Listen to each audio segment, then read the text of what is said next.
Hi everybody, welcome to May's site meeting. I've got attendance listed here and I've put a little note that next month we're going to discuss attendance. So we're going to be tracking that a little better now that we've got tadpoles kind of getting started and we've got a lot of children returning back from our little COVID. So I think we'll be good to start reviewing attendance next month. First thing is ITER's tip of the month. We're going to do 30 guiding children's behavior, 7.1. Staff help make children aware of how their actions affect others. So an example would be to point out a sad face of the child whose toy was taken. Call attention to how nice it feels when someone shares. This must be observed twice during an ITER's observation. So you have to do this twice with, sometimes it's very specific. It'll say 2 different children or 1 children, but to receive credit for 7.1, you have to observe that twice in an observation. Pre-service, you need to check with your director for those dates. Each site has their dates set. We've got the times, we've got our trainings done. We're rolling with pre-service. So you're going to have 5 hours in person, 10 virtual. But for the 5 in person, Megan and myself will be doing that out at your centers or here at OVEC, whatever has been arranged. But it is mandatory that y'all are there.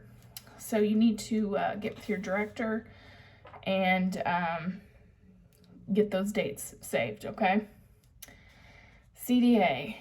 You must be in CDA or have a CDA. If you're in the class currently, you need to be attending. You need to be engaged doing the work. If you ever need assistance with any of your work or you're just not getting something, you can reach out to Megan and I, and we'd be happy to help you as well. Home visits. Home visits, so your initial home visits in August are going to be in person at the children's home, starting in August, okay? So those will be required to be in their home.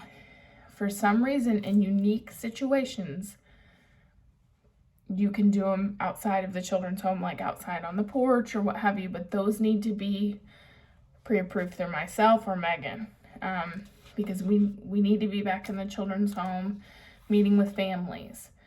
You may want to get started on that because it's going to take more time than the virtual ones, because you need to, organize those with the family and what's a good time for both of you. So allow yourself more time for those, okay?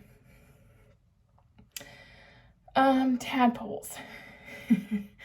We just are always talking about tadpoles, but I think you all are loving it. I think you're doing a great job with it. We've made some changes here at OVEC. So some of those are your FA is going to be entering children into tadpoles. Myself and Megan will be entering new teachers into tadpoles. Now, you should not be making any edits in tadpoles. You shouldn't be adding children. You shouldn't be switching their classroom. If those things need to be done, you need to contact your FA, because they move children, they add children where they need to be, okay? Because if we get too many hands in the pot there, we just make a lot of mistakes. So you need to always go to your FA. If your FA is not available, you can't get a hold of them, come to Megan and I, and we'll take care of it. I think most of you know this, but OVEC is using tadpoles for attendance. So that took away from your FA calling the center, getting attendance every day. We're just pulling up tadpoles. Well, what we have found, because we're learning too, is that sometimes you're working in the system and it's not updating to the computer here at OVEC. So it's going to be crucial every night. Whoever your closing person is in every classroom needs to log out of tadpoles. The morning person needs to log in. If you leave it running all night, it just bogs down. That's not just turning the tablet off. You have to log out of tadpoles, okay? And that should help with us seeing the correct attendance, because I know you all are doing it. Because I've gone to a classroom, looked at your tablet, and they're checked in, but if I go look on my computer, it shows that they're not. So I know y'all are doing it. I think we're just bogging the system down. So make sure to be signing out every night. Now, if you've got a kid that's not there and the parent has not marked them absent, but you know they're not going to be there, you need to mark them absent. You need to go in the system and mark them absent, and why, okay? Why are they not here? They had a doctor's appointment, what have you. So we need you all to be putting that in because you know best. You know the family schedule more than Lisa here at OVEC. So make sure you're doing that. Photo sharing. I know some of you have already started using the photo share with families. I don't know if you know this, but when you take a photo, it has to be approved before it goes to the family. So some of you might have been like, yeah, I sent you a photo, and the parent's like, I didn't get the photo. Well, no one has gone in to approve the photo. OVEC's not going to be doing that, okay? Your directors have been tasked with approving any photos you all take. I can tell you 2 rules right now of the photos.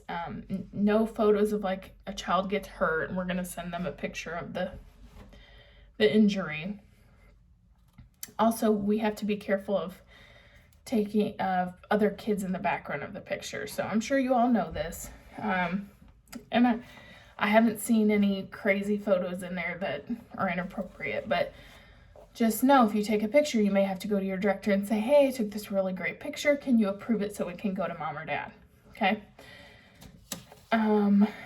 Sticky note function. Some of you might have already found this, but there's a little tab that will pop up on your screen. It will say like 1, 2, whatever how many sticky notes you have. But some parents are using sticky notes, but we at OVEC here may send a sticky note to a teacher that says, John Smith hasn't been checked in today. Is he here? Do you know why he's not here? So we may use that to communicate with you about attendance. So be checking those sticky notes as you see them, okay? Because it could be a live message from someone with OVEC or your director or a parent. So be checking those. And if you can't find that, Megan and I can show you when we're out at your site. Ratio, just want to remind everyone again, ratio is 4 to 1. I know you all are working so hard and you're short-staffed, and I apologize. I see you all working hard. I appreciate you. But just do your very best to stay in ratio of 4 to 1, okay? Centers and classroom organized and clean. So I know it's been a long time since you've had guests and visitors in your rooms and centers, but that's changing. So we need to make sure our centers are tour ready at any time and our classrooms are clean and organized, especially you got ITERs coming up, so you want to make sure those environments are good. Visitors.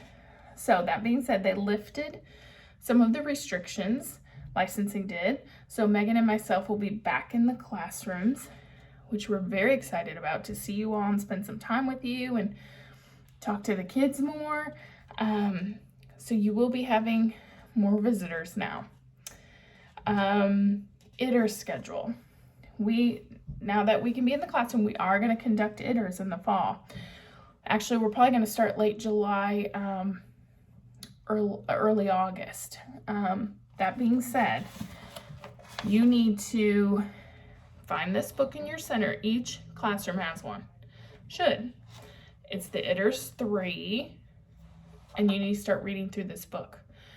I know we've got a lot of new teachers, or our tenured teachers. It's been a while since we've pulled these bad boys out and been doing these, so we need to go through this. So as you know, a lot of this is interaction. It's a lot of what you say, things you do in your classroom. It's really dependent on your interaction, so you need to be reading this, okay?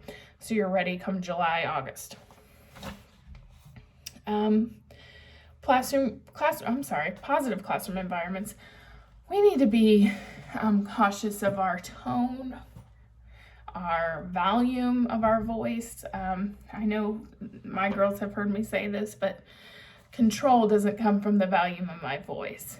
I always use the example, my dog running away from me doesn't come back faster because I scream at the top of my lungs, okay?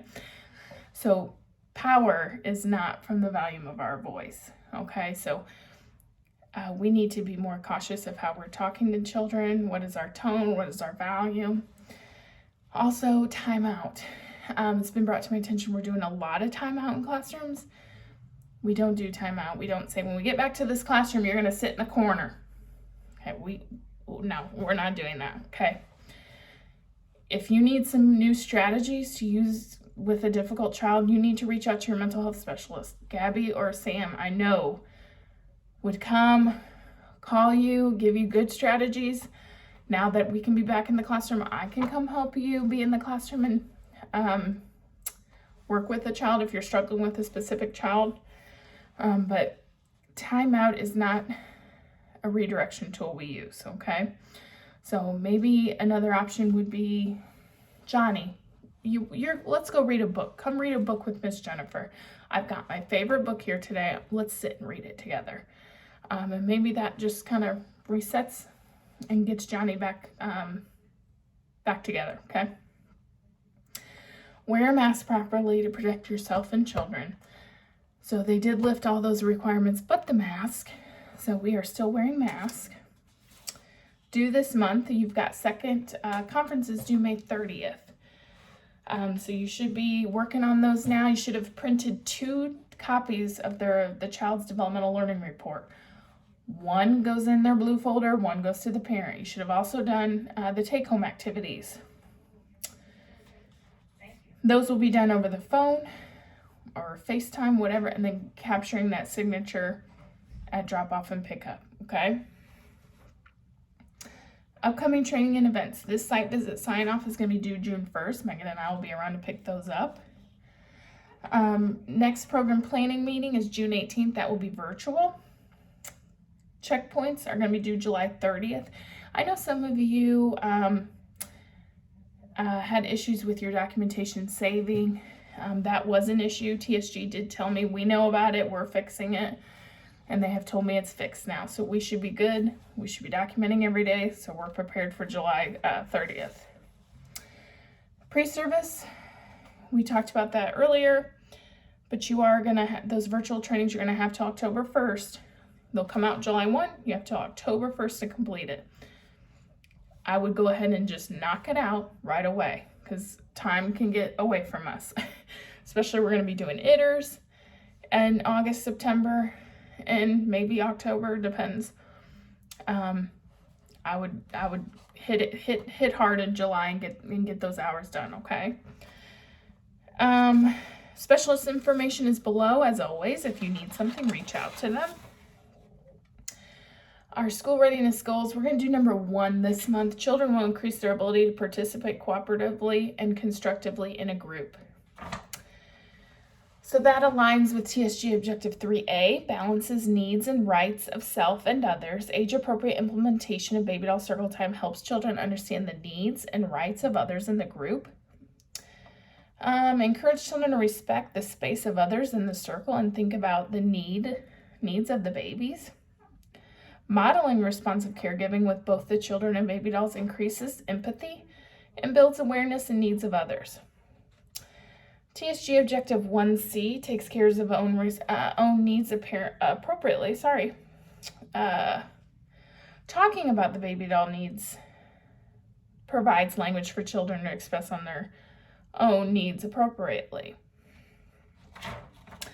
Curriculum fidelity, 13C, speak slowly. That actually can be an issue for me sometimes. Speak slowly to allow children to actively listen and gives them a chance to respond.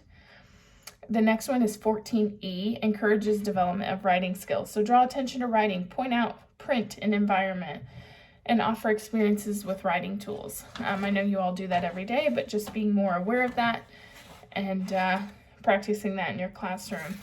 I hope you guys have a great May. I look forward to being out and seeing all my friends in my classroom. And thank you so much.